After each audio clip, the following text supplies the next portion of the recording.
नमस्कार विद्यार्थी मित्रांनो, पोलीस भरती गाईड ऑफिशियल चॅनलमध्ये आपलं हार्दिक स्वागत आहे। विद्यार्थी मित्रांनो, आजचा व्हिडिओ बनवण्याचं कारण असं की आपण तर सर्वजण बघतच आहात की आपण पोलीस भरतीच्या मैदानी चाचणीसाठी जात आहोत। तिथे चिपचा इश्यू येत आहे, सेन्सरचा इश्यू येत आहे। त्यामुळे विद्यार्थी मित्रांनो, बरेचसे विद्यार्थ्यांचे हे करिअर खराब होत आहेत। म्हणजे ज्या विद्यार्थ्यांचं मैदानी चाचणी ही समजा एक 45 पर्यंत येत असेल किंवा 42 पर्यंत येत असेल, त्यांची मैदानी चाचणी ही 35-30 पर्यंत येते। याचं कारण विद्यार्थी मित्रांनो, हा फॉल्ट चिपचा आणि सेन्सरचा आहे। त्यामध्ये काय होतं विद्यार्थी मित्रांनो, आपल्याला काय आहे, आपल्याला सवय लागली आहे की आपण प्रत्येक वेळी आपण अन्याय सहन करण्याची आपल्याला सवय लागली आहे। त्यामुळे विद्यार्थी मित्रांनो, नुकसान हे आपलं होणार आहे। यामध्ये कुठल्याही पोलीस अधिकाऱ्याचं किंवा मग शासनाचं यामध्ये कोणतंही नुकसान होणार नाही।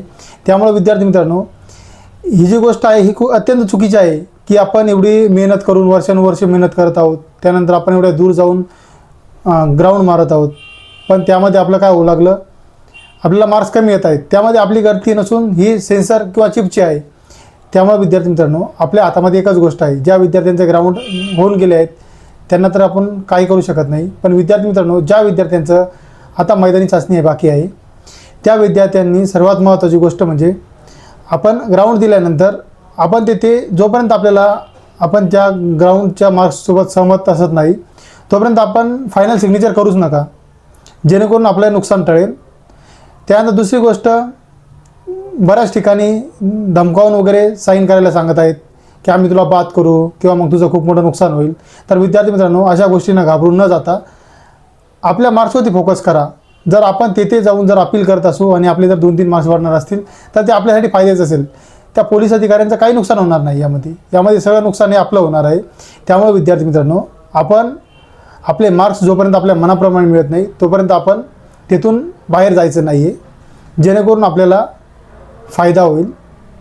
त्यानंतर दुसरी गोष्ट विद्यार्थी मित्रांनो, यावर्षी आपली जी मैदानी चाचणीची जी मेरिट लिस्ट आहे म्हणजे कट ऑफ आहे तो खूप कमी लागणार आहे। त्यामुळे विद्यार्थी मित्रांनो, ज्यांचंही ग्राउंड झालेलं असेल किंवा ज्यांचं बाकी असेल त्यांनी आपल्या फ्रेश माइंडनी आपण आपली अभ्यास चालू ठेवा, जेणेकरून आपल्याला 100% पोलीस बनता येईल।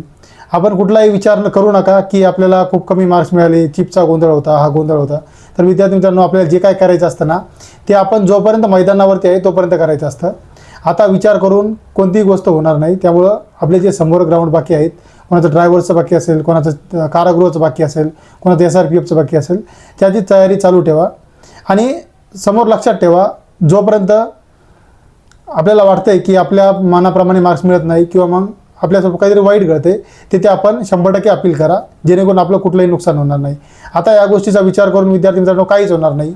एकतर आपण आपली फायनल सिग्नेचर केली आहे, आपण ॲक्सेप्ट केलेलं आहे की आपल्याला एवढेच मार्क मिळाले आहे। त्यामुळे विद्यार्थी मित्रांनो, आपण त्या गोष्टीचा विचार करून आपल्याला काहीही भेटणार नाही।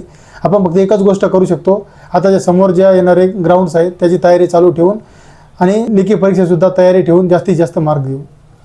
तर विद्यार्थी मित्रांनो, आशा करतो की आपला व्हिडिओ आवडलाच असेल। त्यांनी चॅनल सबस्क्राईब केल्यानंतर चॅनल सबस्क्राईब करा आणि बेल आयकॉनला क्लिक करायला विसरू नका। भेटूया नवीन व्हिडिओमध्ये, तोपर्यंत जय हिंद, जय महाराष्ट्र।